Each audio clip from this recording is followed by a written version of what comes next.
So, as most of y'all know, communication is key. Communication is key when you networking or within your network, or when you networking and you trying to build relationships.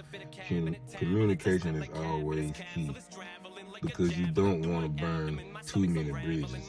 Now, along your life journey, you gonna burn some bridges. I've burned a lot of bridges, but there's a lesson at the end of the day. And sometimes those bridges get burned because you not meant to be in their network, or they not meant to be in your network. So bridges gonna get burned.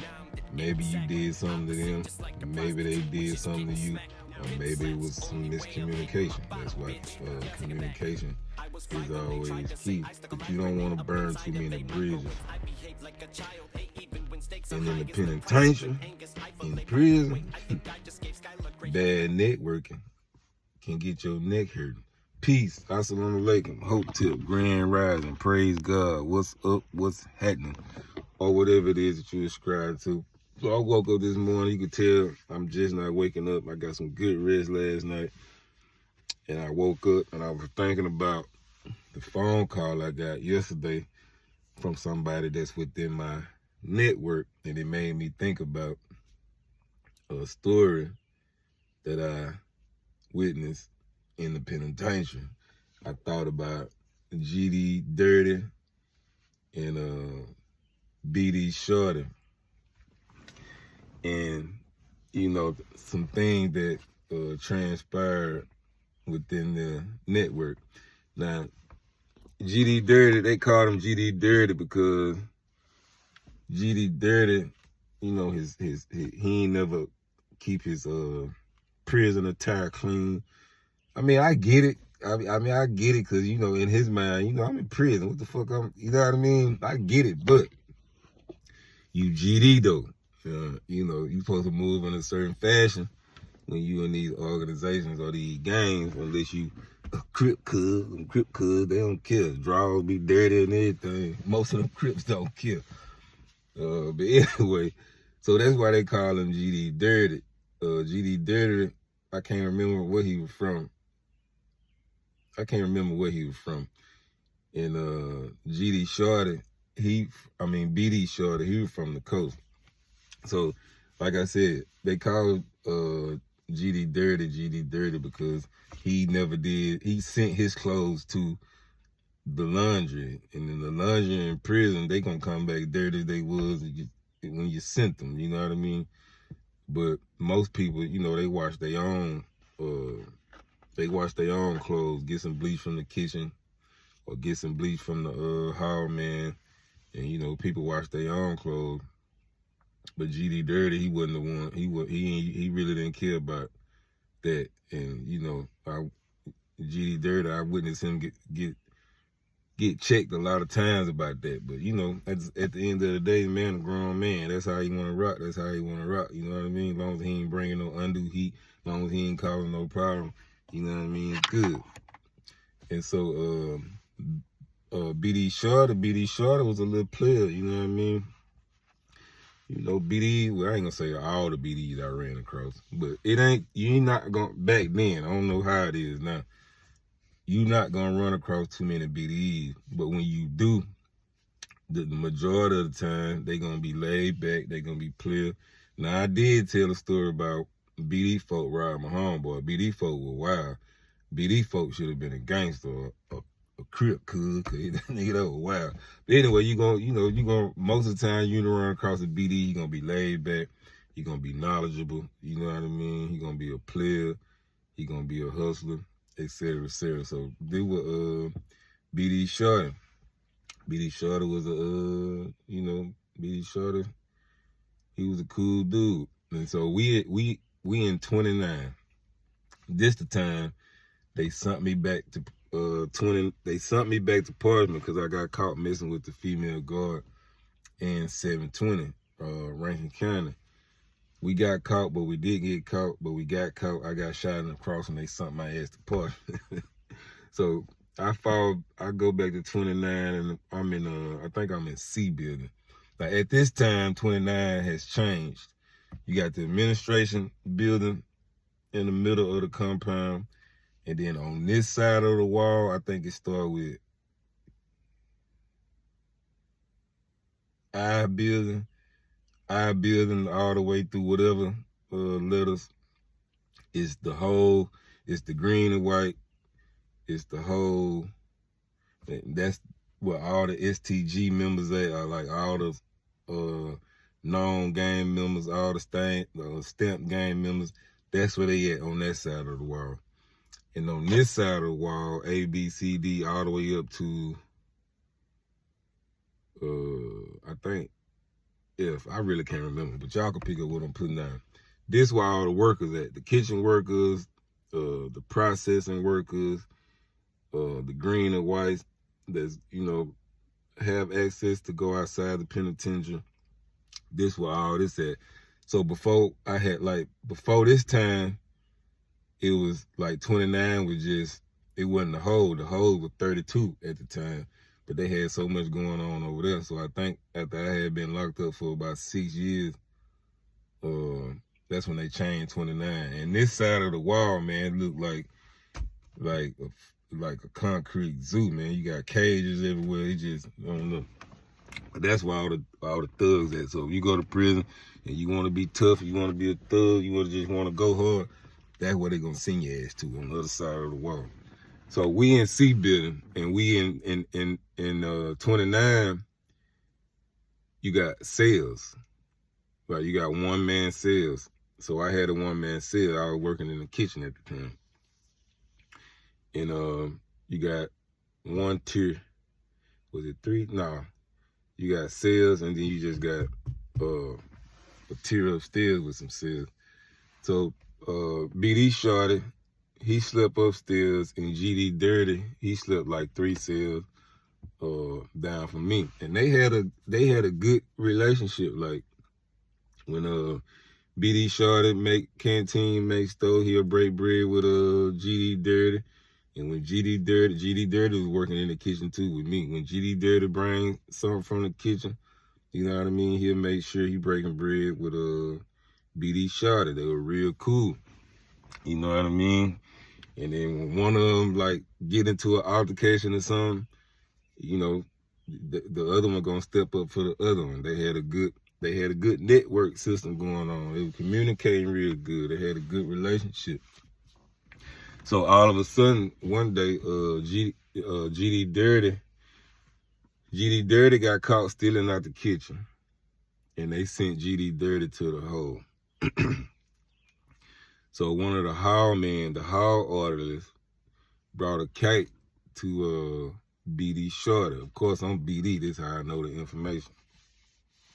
So BD Shorty get the kite, and GD Dirty telling BD Shorty, you know what I mean, to send him something.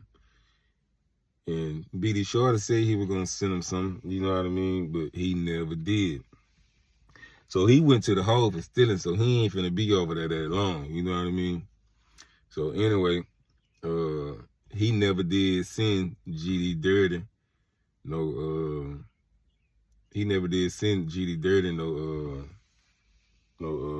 no canteen. He ain't sent him nothing, no weed, no tobacco, or nothing. And at this time, they done took tobacco out the system. And at this time, they got phones in the system. Like in prison in Mississippi, they used to sell tobacco on the canteen. At this time, they done took the tobacco off, so that's a hustle now. But now you got cell phones coming in to the prison. This like in 2000 and, I got out in 2008. This like 2007. I got about a year before I go home. But anyway, I know I'm all over the place. But anyway, BD Shorty never did send GD Dirty to the hole. So fast forward one day, I'm on the phone. I'm on the blue horn. I didn't want no cell phone because I'm finna get ready to go home. I'm on the blue horn. I'm talking to my mom, and I'm letting her know, you know what I mean, it's almost time for me to come home. We happy, everybody excited, ready to see me. I'm telling her how much time I got left, you know what I mean, what I'm gonna do this, I'm gonna do that, I love you. She talking about she love me, she miss me. Now mind you, I've been locked up almost 12 years, 11 years at this time. And I only seen my mama twice.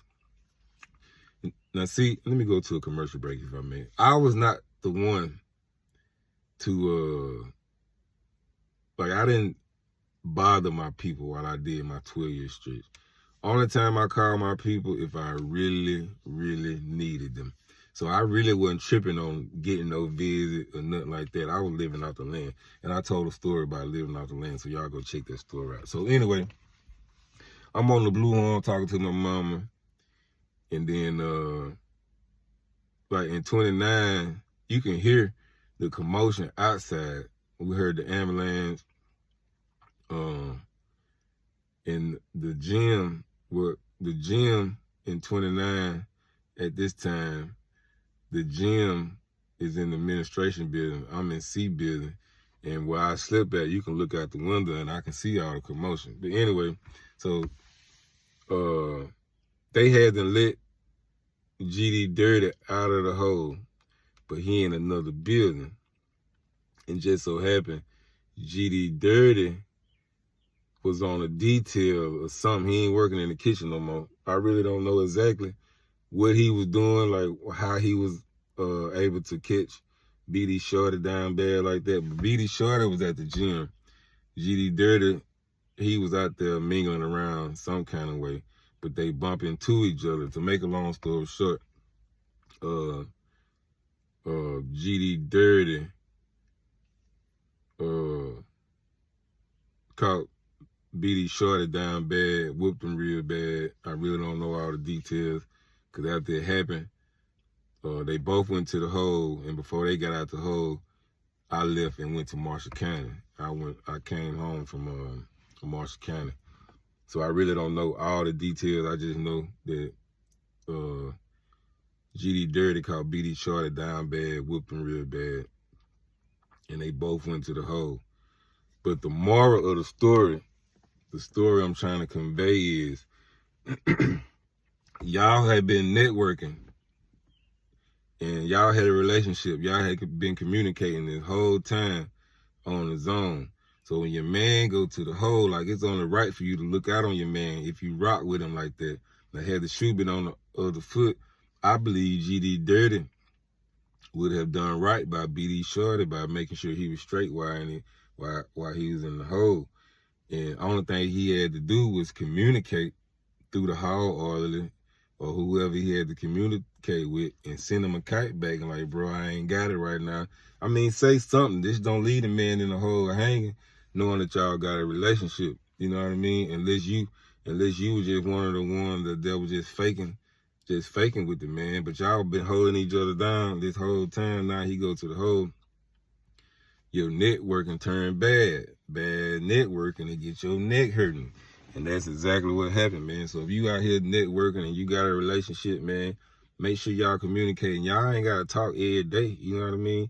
But make sure you check up on each other, man. Keep that network strong, because you never know. And the reason why I wanted to share that story, because I got a phone call yesterday from one of my partners in Shreveport. He a contractor now. And even though I got my own thing going on out here, he called me. He got a big contract. So I'm getting on the highway tomorrow, and I'm finna go get some of this bread. It's because communication, good network team, good network system.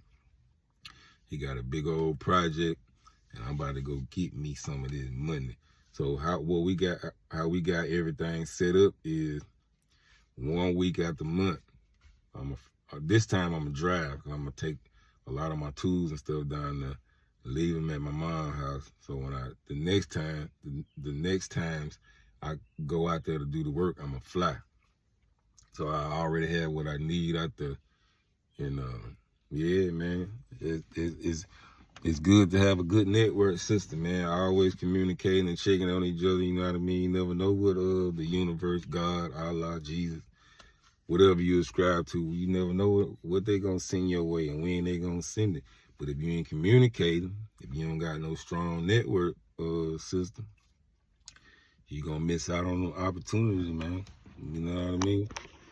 So yeah, man, I got the Bowleg series jumping off. I got the G-Wood series jumping off. I need y'all to get in the comment section and comment Bowleg or comment G-Wood. And while I'm on this long ride back down south, I'm gonna be running them stories back to back to back to back to back. So yeah, man, to the next story. Y'all be smooth out here.